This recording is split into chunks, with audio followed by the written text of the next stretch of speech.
right, Nelson, welcome to the show, man. Appreciate it. Glad to be here, man. Yeah, I appreciate you coming on, talk to us a bit about stuff. Yeah, I'm gonna kind of jump right into it here, talking about accountability today. Yeah. Why do you think people tend to blame others instead of taking accountability, especially when things go wrong? Um, so I see it as the world takes a step back and people realize that they experience things internally and the rest is kind of out there. I feel like they kind of separate the two, right? Instead of connecting everything as one. So everyone sees the idea that this is happening to me and I'm experiencing it this way. So they like separate the two, if that makes sense. So is it more like you're thinking in terms of like a victim mindset? People adopt that, or more so, life's happening, life's happening to them, not for them. Exactly that. So everything's happening to them. People say that this happens to me or I feel this way because this happened. And instead of like kind of reflecting that back outwards, they internalize everything and separate the two, and it creates that, division between external and internal when everything is connected on a deeper level. Do you think that it's like, in terms of like for people, do you think it's a defense mechanism? People want to kind of shield themselves, from their self-esteem maybe? I believe so. I feel like a lot of people experience some sort of trauma, and that kind of covers up the emotion and the empathy that can develop within a person, right?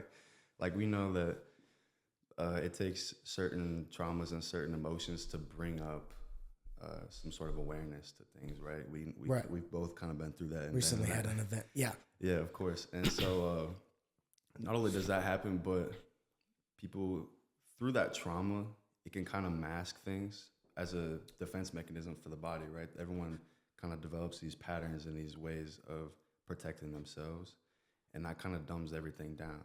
Whether that's, someone experiences a lot of trauma and certain pain and stuff, so they develop a Band-Aid over that, and they think that because I cover up my pain, someone else does the same.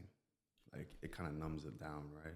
Well, I think we live in a society that we are obviously very self-critical of ourselves, but I think that nobody likes the feeling of like being attacked. You know what I'm saying? Like I have these moments where, you might mess up, and it's one thing to come to self-accountability, but I don't think true accountability happens without somebody else pointing it out for you. Oh, definitely. Because I think a lot of people convince themselves that, I'm taking accountability, and it's just basically them coming to terms with what they did. Mm-hmm. But I don't think true accountability happens without some sense of,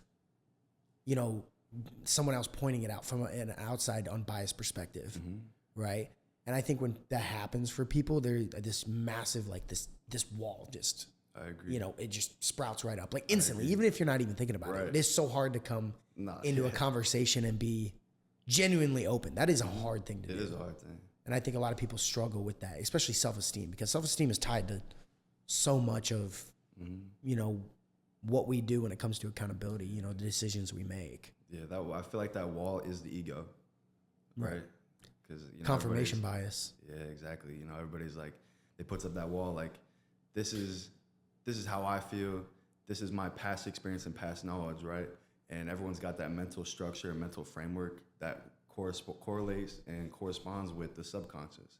Everyone's mental structure changes regularly, right? The things that we see and learn and stuff like that slowly change the way that our mental framework is. I know you talked about that in your first episode. And then our subconscious is also our prior experiences and prior knowledge. So those two work together to kind of create our own reality internally, and then we externalize that reality. Right. So if we're feeling like someone's attacking that, we take it on a personal level because we're like, damn, this is all I know. This is all I feel. So who are you to say that about me, right? Yeah. So it almost seems like an attack, but people just want the better for. Well, and it goes, with that ego thing, confirmation bias. Mm-hmm. We all want to be told or validated. Yeah, validated, really. That self-esteem tied to the idea that, I need to be validated in who I am as a person, because if I'm not, there's something wrong with me, right? Mm-hmm. It goes back to that rejection thing I talked about in my first episode. It's like we all fear this uncomfortability of being rejected, and in society. And being held accountable in some sense feels like rejection because it ties a lot of the same feelings into it. Yeah. And you've seen it manifest, like people, you know, It's oh, you don't like- validate who I am, you know, I'm going to attack you outwardly because of that, protect myself, you know, that self-defense mechanism. I came across this quote: you can outsource many things in life, but not responsibility for your own thoughts and actions. I think that's so powerful about just describing, you know, goes back to, it's an internal battle you have to fight with yourself. And to be able to, you know, there's so many things that you can handle on your own, or that other people can handle for you and help you with. But even having conversations with people about accountability, even if I have that conversation with you, coming to terms with that yourself and genuinely taking accountability. I mean, what do you feel like? My question is, what do you feel like accountability looks like? Like internally? Like, what do you think that process? Internally? That's a good question. I will say what it looks like to see somebody. Are you asking if somebody's working on that internally? How do I see them? Yeah, or so are you I saying mean, like, if me personally, how would I feel, or how did I feel going through something? well, I think a lot of people construe the idea of self-confirmation bias and your ego and what true accountability is, right? Okay. Yeah. And so, like, I want to know, like, what do you feel like? Because I have my ideas of what it would look like, but what do you feel like is going to make someone feel true accountability? Because, you know, I know you talked about something like this. Yes, we had a conversation about this. The more you tie, like, the stronger the emotion tied to said thing, the more it resonates with your subconscious. Do you think that's applicable to accountability? I do. You know, it takes I will say, you know, I talked to another friend about this, and I feel like the healing from a trauma has a lot to do with the steps it takes to get to being accountable, right? I feel like being accountable is something that it's obviously a very hard thing to do. It's a very hard thing that you kind of have to rewire your brain to do something like that. Right. And in that rewiring, you kind of have to heal some traumas in that sense. But healing the traumas means that stuff's kind of dangling in front of your face, and you got to come to terms with it. So, you know, I agree. The deeper the emotional profile is, the more it's going to resonate within your subconscious, and it's going to bring out that feeling and the extra knowledge and stuff that you need to know that, all right, this is not okay. I need to change this. Or, dang, they're right. They're not trying to hurt me, because, like, you know, it's a little different when you're close with somebody. If a random person comes up and telling me, you know, right, something's wrong with me, versus, you know, who are you to, right? Exactly. So it's like, it definitely depends on who it's coming from versus where it kind of resonates within you and how you react to it. But in the end, I'd say, you know, it's actions that come after being told what you're doing. Whether you lash out at somebody telling you that, whether you kind of like, you know, man, you're kind of right. You know, I feel like it's so easy for someone to say, yeah, I know, or yeah, you're right. But that's the first step. And then the second step is actually taking that action. Right. Well, and I think the proof of accountability is in the action that leads later. Right. Because so many people will say, I'm accountable, or I take accountability for this, but then you see them make the same mistake over and over and over again. It's like, you can't take accountability for an action and not feel the weight of said action. Right. I mean, I think the difference between convincing yourself you're accountable and being accountable is the weight of that. No, I agree. You know, the severity of that. And sometimes the lesson you learn in life is, I mean, it's a harsh lesson. Always. You know, Always. I tell people all the time, you might get away with it now, but life has a way of finding its way back to, like, your actions, repercussions somewhere down the line. You're always retested, no matter what it is. Right. To see if you grew or not. Yeah, exactly. You can either grow from it, or you can find your limitation, right? And that's that limitation. You're just gonna be retested and retested. That's why people say, you know, it's always the same old bullshit. I'm dealing with the same bullshit, or these people keep making their way back into my life. Well, you know, the way that you respond to those things, the way that you continue to let people walk in and treat you and then leave, you know, you gotta look within and be like, all right, how do I change the way that I handle these things to make a difference? Right. To make that change happen? And that's a hard thing to do. Yeah. Always. So how do you feel things like school, work, social media, how do you feel those have influenced the way we learn about what accountability is or have learned to take accountability or maybe lack of? Right. I will say school is a big one. You know, there's so many cliques, so many types of groups and people in schools that everyone tries to find somebody, right? Especially going through puberty and stuff like that. Everyone tries to find some type of group or That's us seeking that confirmation bias. exactly. You try to find somewhere that you fit in and you feel comfortable with because that's an uncomfortable time in your life, right? Yeah. And being in that situation is so hard to be accountable because you put on that mask, right? You put on that mask to go fit in here, and then you come home, take that mask off, and you don't really deal with it. Fit that narrative. Exactly. So school's a really big one with that. Another one would be social media. Of course, we know social media is a big thing with that. Well, one in particular is I think people have become extremely comfortable with saying things online without repercussions of their actual actions. Of course. Because some of the things people say, it's like, imagine trying to say that to somebody, imagine saying that to somebody, an MMA fighter, for example, Sean Strickland. Someone comments something smart. Would you say that to his face? And that, I think that stems a lot of lack of accountability. Mm-hmm. I mean, we talked about kind of that mask. Like I just talked about, you put that mask on and you don't hold yourself accountable. But in the same sentence, right? These people are saying how they really feel. They have that mask off, but being that there's no consequence to anything, they can't really hold themselves accountable for how somebody would have felt or how somebody would have taken this. And, that's where all that, like you just said, would you really say that to somebody's face? Because whether it's the truth or not, there's still there's so many factors in truth that matter. It's not just about telling the truth or telling a lie, I mean, it's a bad thing to lie, but at the same time, there's some very small things that it's not necessarily a lie. It's just kind of concealing a certain truth in a way. You know what I mean?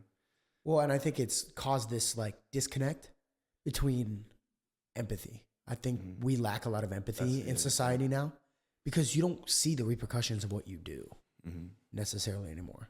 I agree. Especially when when it's online or in a school system now, everybody needs to be, it's this weird dynamic. It's online. It's like this one end of the spectrum where you can say whatever you want and there's zero repercussions for what you say. There's no accountability whatsoever for what you do. But then you have in the school system nowadays in society, it's this, everybody needs to be protected.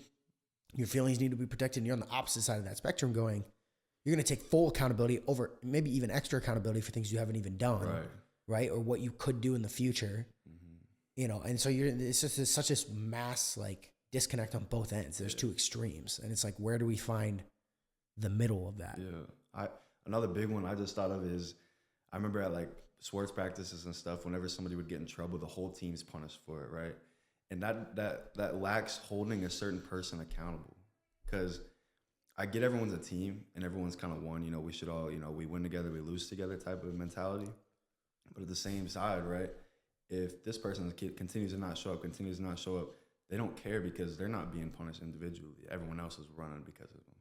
You know what I mean? Where do you think that dynamic fits into like relationships with accountability? Because I think we live in relationships have become a very, especially with divorce rates and stuff going up, it's become a very me versus you issue. And so where do you feel that dynamic? Does that dynamic work? Do you think it doesn't work? It depends on what we're talking about, right? There's a million ways. Like, should you approach it from a team perspective, like it's us against the problem, or because sometimes people make decisions that are solely their decisions. No, I agree.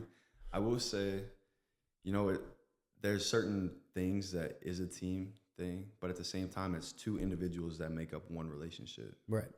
So, if somebody's got things that they're not working on and this person's all right, then there's going to be conflict when they come together for those singularity. Can't talk. Right.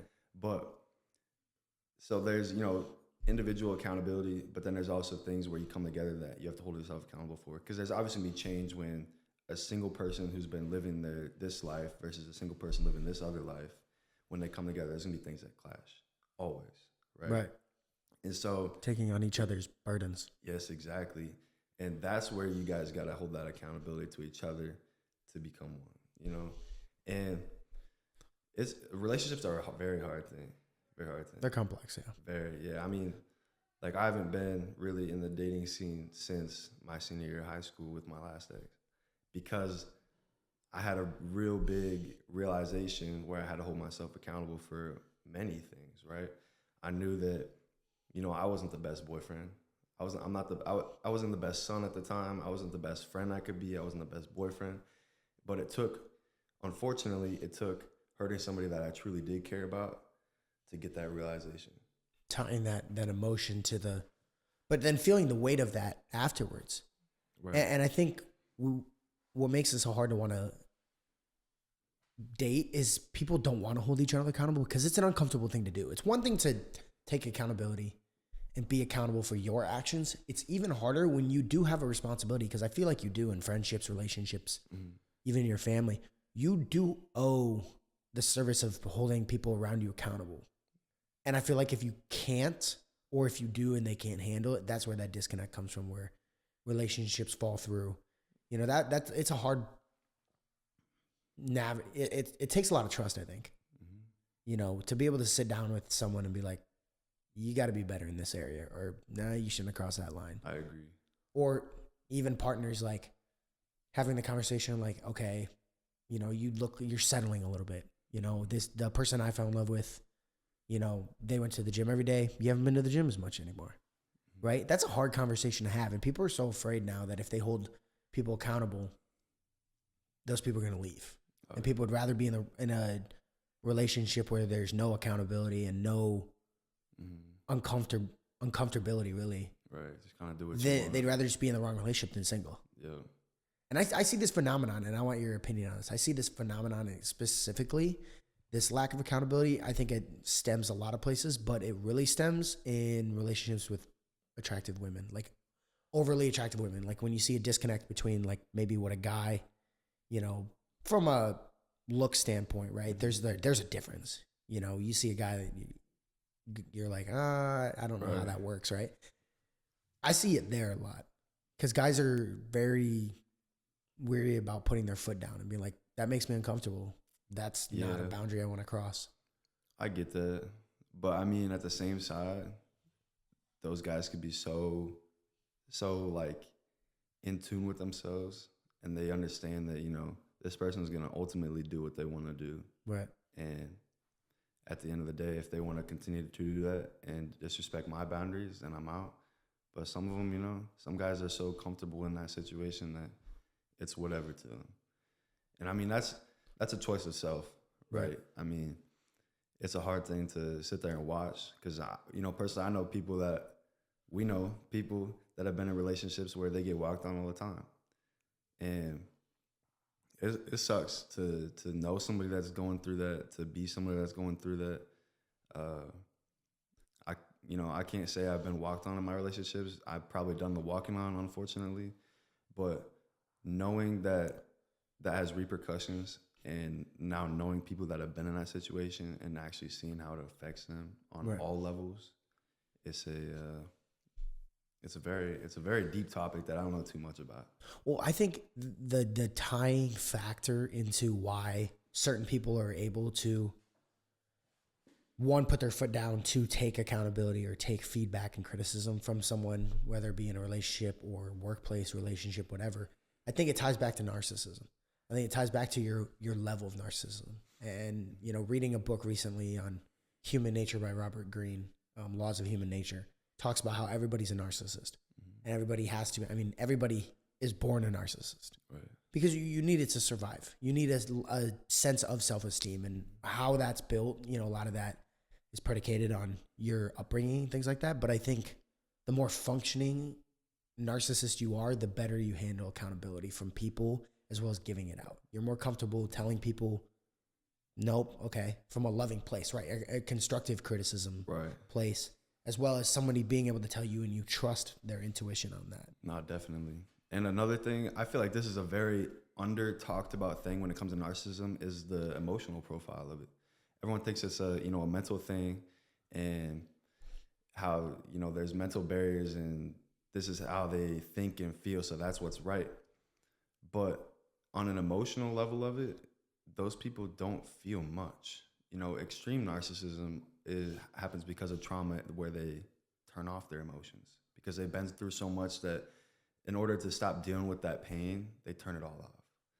And that's a very sad thing, Everyone with that extreme level because of it will threaten their exactly. confirmation bias. Yes, exactly. It's a survival mechanism to do that, which is very understandable, right? Protecting the ego. Exactly. And it's a hard thing to get into because as much harm as narcissists do, they still need love too, right?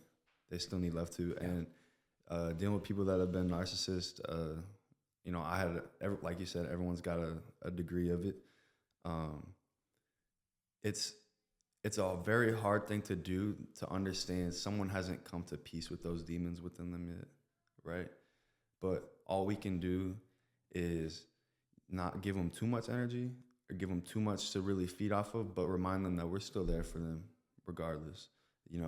I'm still here to help you out, but I can't be giving you all my time and all my energy and all my protecting your peace. Exactly.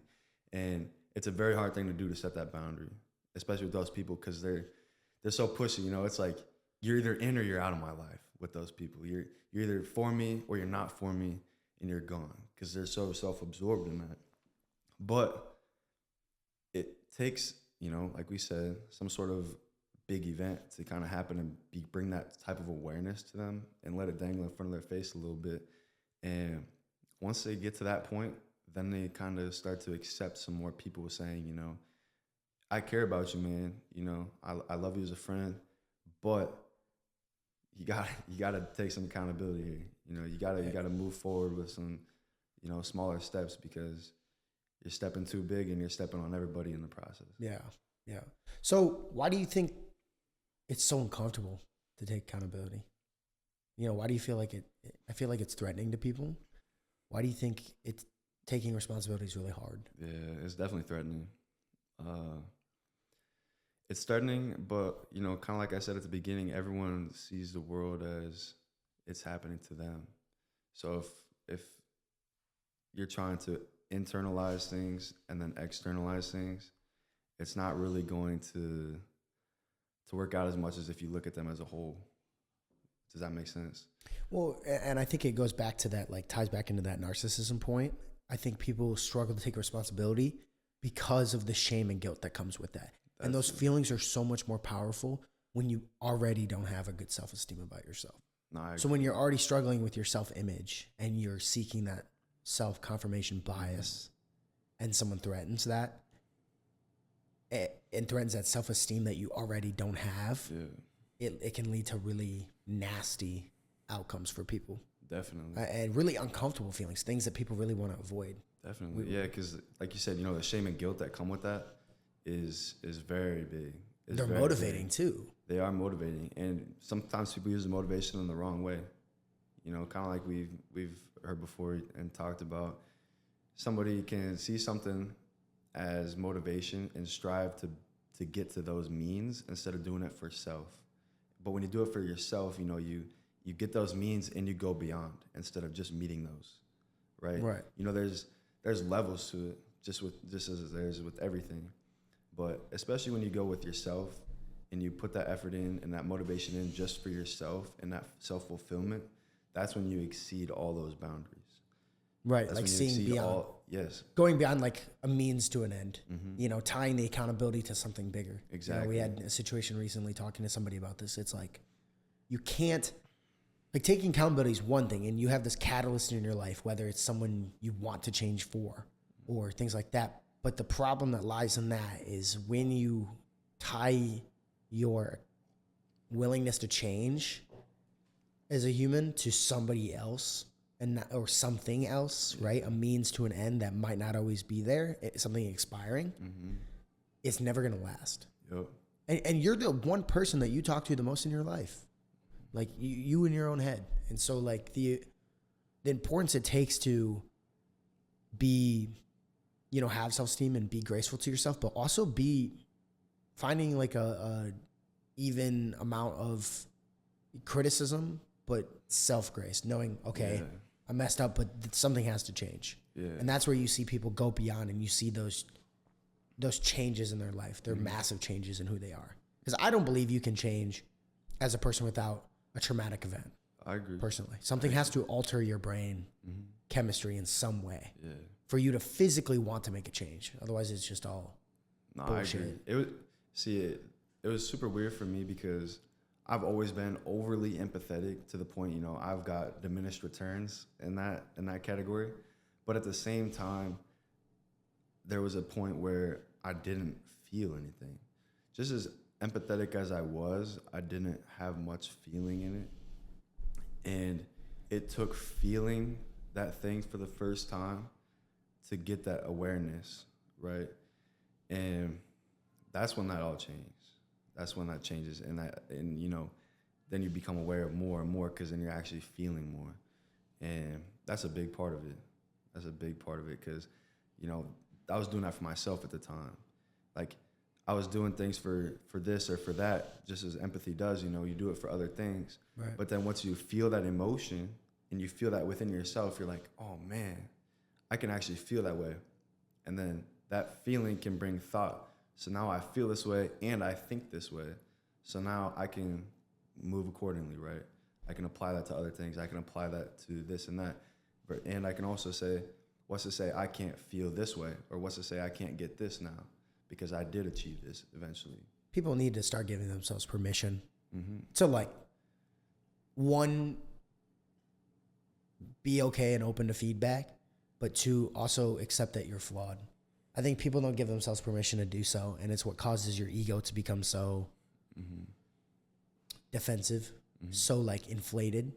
It's not out of a lack of, like, or it's not out of, you know, people. I don't think ego is manifested through people necessarily wanting, like, actual validation from people. Right. It's really just a lack of validation, right? And a lack of validation from themselves more than anything. Yeah. That's why they can't. Because if you can't take feedback from yourself, how are you supposed to take feedback from anybody else? Right. It's impossible. You can't ask somebody to do that. Yeah. They can't even take feedback from themselves. They don't give themselves permission to feel flawed. And you're human, and being human, and part of that is being flawed and accepting that. Now, accepting that on terms of, okay, I'm flawed, so I'm just going to continue to make mistakes and I'll just pin it back to I'm flawed. Right. There comes that lack of self-accountability.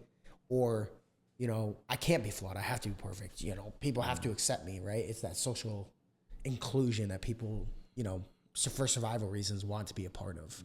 Another quote I'd come across with this about accountability.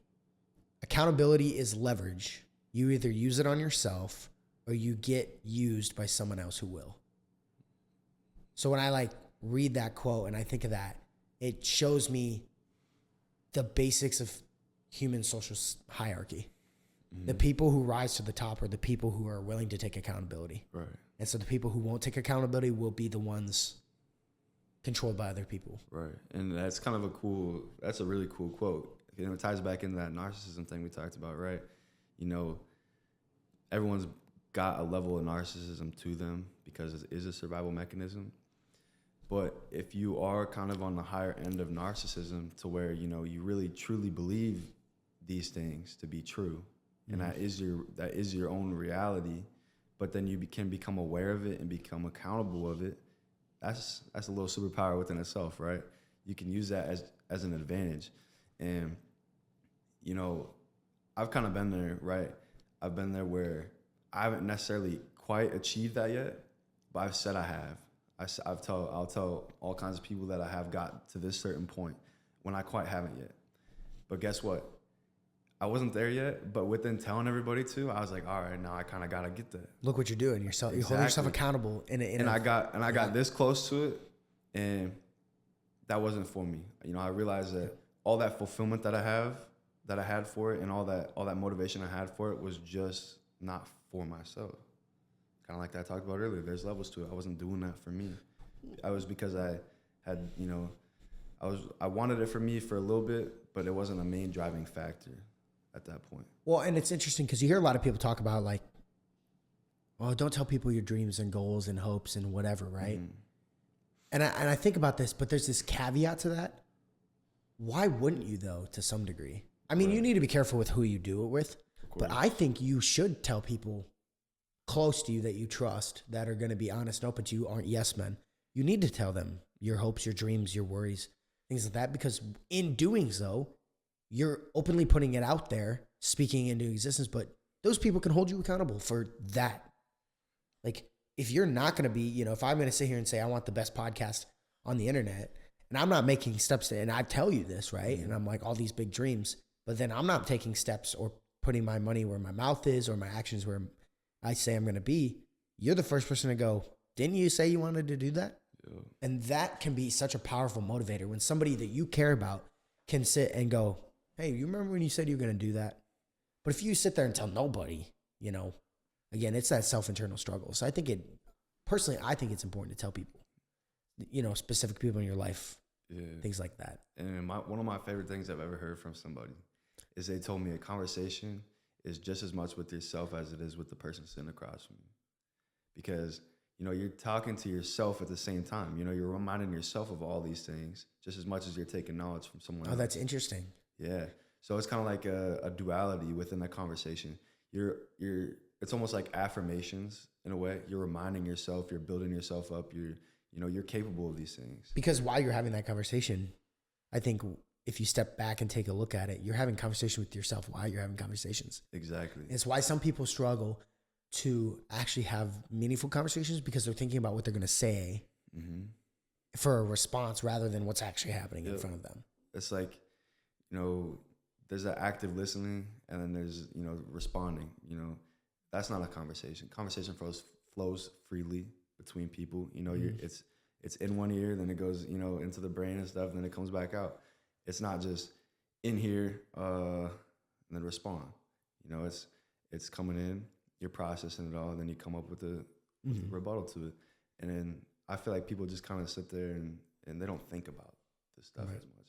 They don't try to think about it as it's for them just as much as it is for the person across from them, when it's just as important. Right. So, like, looking at accountability, how do we reframe that? I mean, how do people take something that's realistically extremely uncomfortable and reframe it to be something that's empowering in their life? I mean, because I think that matters. I agree. Reframing it in terms of like mental structure. Yeah. I mean, I think people associate accountability. It can be what do you feel like are the factors that would reframe that for someone, like that people? Definitely emotional profile. Like we talked about, you know, the deeper the emotion resonates within you, the more you're going to have it's going to hit that subconscious, right? You're going to feel all those emotions in your stomach, in your heart. And then you'll be like, man, I need to make a change for this. But also, you know, the social factors of it too, you know, how, especially when it comes to people you care about, that kind of ties into the emotional profile of it too. But when it comes to somebody that you care about and you actually hurt somebody you care about, you're like, man, that's a different level. And that's kind of a hard thing nowadays, you know, with Snapchat and stuff like that. Some of these people you've met once or twice, or you've never met, or you don't know their friends or their family or anything. There's no real ties to them. So it's so easy to just be like, oh, block, or oh, ghost. Yeah. You know, I've been there. I think everybody's been there to a level in our generation. You know, it's so easy to let that stuff go, and kind of like we talked about earlier, there's no consequences. We don't feel the consequences. You know, they're off my phone, so I'm never going to see them again. Versus when it's somebody you're close to and you see constantly and you know that, you know, there's feelings there, you're going to be like, man, I actually made them feel this way. And even if you didn't make them feel this way, it's, man, I made them feel this or think this way about me. Right. And the way that they think about you, you feel that. You know, if you walk into a room and you're like, I don't know, I feel like these people don't like me. Yeah. Versus, oh man, these people like me. I'm the life of the party or whatever. You know, you can sense that. Everyone feels that. And especially the closer you are with somebody. So I feel like that's one of the biggest factors in it, is you gotta be accountable when it's people close to you more than anything. So when it comes to those closer relationships breaking down, that's when everything blossoms. Well, and I think when you learn, you know, as someone personally, you know, we both have been we've had a lot of time to ourselves to think and develop. And not to say that I have things mastered by any means, but I think when you learn the power or the health, what healthy self-esteem is, and you're comfortable taking feedback from people, I think creating an environment that is healthy for people to be open to, because it's not easy for everyone. And like you said, understanding that some people doesn't mean you give them all your time and energy, but when you're in their presence and when you do give them energy, what kind of energy are you giving them? Mm-hmm. Because when you open up a space for people to be able to actually take accountability, and be like, I messed up, but then be like, you're right, you did, but that's okay because this is a really big step in the right direction. It's okay to feel that. Oh, you feel a little bit guilty or shameful of what you did? Good. Right. There's nothing wrong with that. That's a powerful, like we said, a powerful motivator. So I think, understanding, opening up that. And then we had talked about this, I think yesterday, understanding the direct impact of your actions on other people. Mm-hmm. I think reframing that accountability, like maybe if you don't, because some people don't care about the decisions they make onto others, or to them they're like, it doesn't matter to me. But I think when you tie it, like you said, when you tie it to somebody else and how it directly impacts them, that can shape somebody's. Right. Some people will do things out of spite of themselves, but for other people. And that goes back to the narcissism we're talking about. It doesn't matter until it affects them. Right. And especially narcissism. So it's like, where does that line draw of it starts to affect me versus it doesn't? Right. Some people, they don't even care about their relatives as closely as they would a friend, right? So they could be breaking bonds with family, and then it takes that thing with the friend, and that everyone's different. Everyone feels things differently, thinks differently, has different close loved ones, all that. So the line is different for everybody, but it does take crossing the line of a close one in those deep profile emotions for you to see outwardly. Exactly. And look at maybe the people that don't affect yourself, because the world would solve a lot of problems if people looked around and said, this maybe doesn't pertain to me as much as it does, it doesn't matter to me, but it matters to someone else. Mm-hmm. When you take that look on things, you're so much more, there's an energy about you that people want to be around. There's a softness that people want to be around, but you're so much more in control of your energy, and when you take accountability and you learn to filter it from people, you become, there's like a sense of control that comes from that. Oh, definitely. That's people talk about fighting demons all the time. I'm fighting demons, and I'm in the gym fighting demons and this and that. Fight them all you want, you'll never win until you come to peace with them. You can't beat your demons. They're fake it till you make it. Yep. In some sense. In a way. Right. But your demons are a part of you. Until you come to peace with them, you're never gonna be able to be accountable and move with that control. Because if you kill them, they're there for a reason. Like we talked about, it's a survival mechanism. They're never gonna go away. But until you come to peace with them, you're never gonna be in control. You're never gonna be able to, there's a time for anger. There's a time for certain things like that, but that can't be a main driver. And most of the time when people get angry nowadays, they get angry and see red. I see red when I'm angry. And that's not, that's not a cool thing. You're out of control. Yeah, you're out of control. You're not in control whatsoever. Yeah. That's not a good label to be. And you rarely, almost always go back and go, okay, I could have handled that differently.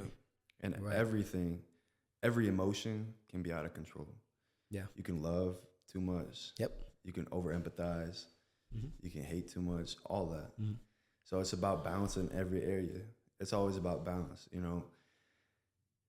Love all you want, but you got to be careful with it. Yeah. Hate, I don't think there's any place in the world for hate, but everything's got something to a degree. Well, it all, the common denominator is it all ties back to you. You're responsible for everything that you do, right, wrong, in your life. Mm-hmm. When you accept everything positive and negative in your life is what you do, there's this tilt, this shift where all of a sudden all these there's a lot more positive than there is negative things in your life. But when those negative things do come, they're not so hard to handle anymore. No. They're gonna be hard, sure, but when I'm at the bottom looking up, the main question may not be, how do I get out of this hole? In reality, the main question might be, how do I get rid of the shovel I used to dig it? That's a good one.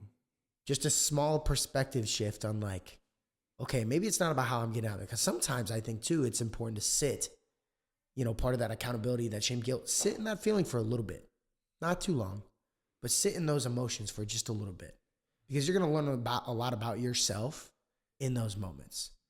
I think it's important to feel those things: love lost, shame, guilt. When those powerful emotions, those motivators, use them a little bit, but they can't be the main driving factor. That you can't sit in that for too long. But you learn a lot about yourself while sitting in those emotions, I think. Definitely. Yeah, therapists all the time will tell you where do you feel that at in your body? And it's not about, I'm feeling this here, so that's, where it resides in my body. It's just, you become aware of the little things and the little certain things about, I feel this here, and I feel warm in this area, or I feel, something like my stomach's churning and stuff. Little things like that bring awareness to those things, and that gets the mind going on where did that develop from? When did I start getting that feeling? And then, most people don't recognize it until it's like unbearable. Like, oh man, my stomach dropped or something, Or my heart hurts. Exactly. But when you start to feel and think about where you're feeling that at, over time, you start to feel that as it comes up, and you're like, you can trace that back to what just happened. You can start connecting the dots, and that's where the growth happens. And it takes time. Everything takes time. But that's a big thing, is just small little awareness things to build off of. So do you think that the words that we use surrounding failure, mistakes, do you think that can actually change how people, or how willing people are to change their actions? Definitely. The way in which we use the words or associate them with. Because as a society, I think we associate failure and, mistakes as, they almost seem, cancel culture, for example. We associate them so heavily with that feeling. People don't want to be accountable because there's been over accountability or overkill basically on who you are. People are no longer allowed to be human. And so I think we need to talk in terms of failure and mistakes in a different aspect. Like, they are a gift. They're a stepping stone. Of course. You have to have them. Yeah, They're inevitable. Like, humans, we're put here to experience, right? Humans are the only thing in this world that have the emotional profile we have. We're the only things here that really have a purpose beyond surviving. We are, and it's being used the wrong way. We spend 8 hours at work and all this other stuff I don't want to go into. We suppress that. We don't even have time. Exactly. We don't have time to actually experience and live and feel. And that's the whole point of the human experience. To learn why we do the things we do, to feel the things we do, to experience life as a human. And it's kind of weird because the world is slowly trying to take away what it means to be a human, right? They're trying to take away certain feelings. And, it didn't start with our generation. I know a lot of grandpas and great grandpas out there tell you to, be a man. Be a man, don't feel that, be a man. But we're human. We're human, right? And we have to feel that. Because feeling that is where the growth happens. Well, it's almost like people have now had to qualify to feel things or qualify to be able to make mistakes. It's like, as a man in particular, I can't really speak for females, but as a man, it feels like nowadays, in order to share your mess ups or be allowed to mess up or struggle, you almost have to qualify for it. Like, you have to earn a certain amount. I know Chris Williams had talked about this. He's like, you have to earn a certain amount of man points to be able to get to a point where you can publicly be like, hey, I struggle. And people go, oh, yeah, that's great. Yeah. And it's like, but an average Joe, to sit down and be like, ooh, this is hard. Life is tough. Being human is tough. Being a man is tough. Who's willing to hear me out? And it's almost like you have to earn that right. And it's so backwards. Right. And we're so distracted now too. Like you said, we go to work every day. We're so caught up in all these other things. We've become creatures of habit in all the wrong ways. Right. I mean, I think the average screen time for an American is like 6 to 8 hours. You're on you go to work for 8 hours a day, or you go to school for what, 7 or something like that. Mm-hmm. And then you add those up. What? There's 24 hours in a day, and you spend half of it distracted. Have you seen the Instagram post where they like edited the phones out of their hands, people's hands? Yeah. Yeah. And everyone's just sitting there like next to each other and doing all these like cool activities together, but they're all just like staring at their hand. And without that in your hand, you're going, yeah, oh, it's creepy. It's kind of creepy. Yeah, imagine what those people would be feeling and experiencing without that. I've had moments that too. Like, I'm not a big picture guy. I've never been one to sit and take pictures. And I don't know where that stemmed from necessarily, but I've tried to. In instances, I've caught myself being like, no, I'm just going to enjoy what this is. You know, like, for example, graduation. They're doing the whole like, oh, and now you're graduates, you know, you pop off the streamers, all that stuff. And all I see is everyone around me just pulling out their phones. And I sat for a minute and went, I'm not recording this. Like, part of me is just like, why would I? I'm like, I'm just going to experience this. I'm going to feel this, and it's going to be something I know. Mm-hmm. Like, I don't need anybody else to feel this except me, right? And so that gave me the room, the permission to feel. And I think that's so important when it comes to accountability and all emotion in life, just going, nope, I'm going to give myself permission to sit and feel and genuinely think about what this means. Yeah, because you've said yourself, you've sat around and felt.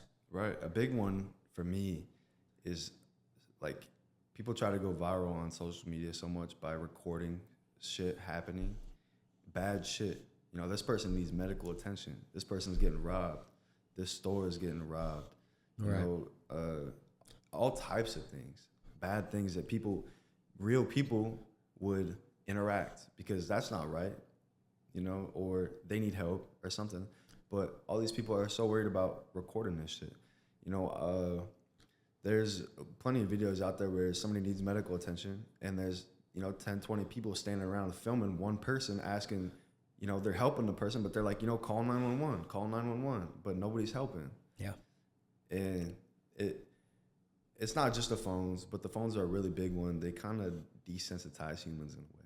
Yeah. Because everyone's so, they're like, they want to go home and show this person, oh, look what happened today, versus going home and telling a story of, you know, I helped save somebody's life today, which would be a way more human, way more fulfilling. You know, it's what we're supposed to be doing. We're not supposed to be sitting around watching people and watching things happen. We're supposed to be doing them. We forget to take accountability for our lives, and that like we are responsible for, you know, everything. Yeah. You know, you have a breakup. That's fine. I'll go find someone else. There's other options. And that has destroyed us. These permanent distractions have convinced us that failures and mistakes are not allowed. You're not allowed to feel those. You just got to do something else. Fill your time doing something else. You're not allowed to feel depressed or whatever the case may be. And people forget that exists. And so when it comes up in a conversation, you have that real conversation with someone, it's uncomfortable. Right. To sit here and have this conversation with people. Yeah. Like, a crazy one to me is how one little compliment can change somebody's day. Yeah. Why can one little thing about somebody's shoes change somebody's whole week? It can change a whole day. It can change a whole week. They can go on and compliment somebody else, and that changes, you know what I mean? It's a very cool thing, and I love that about humanity, right? How that can change somebody's course. But at the same time, it shows you how much we've strayed away from that. Because it means so much to give a simple compliment. The one little thing means this much, right? It shows you how much we've really strayed away from that. Right.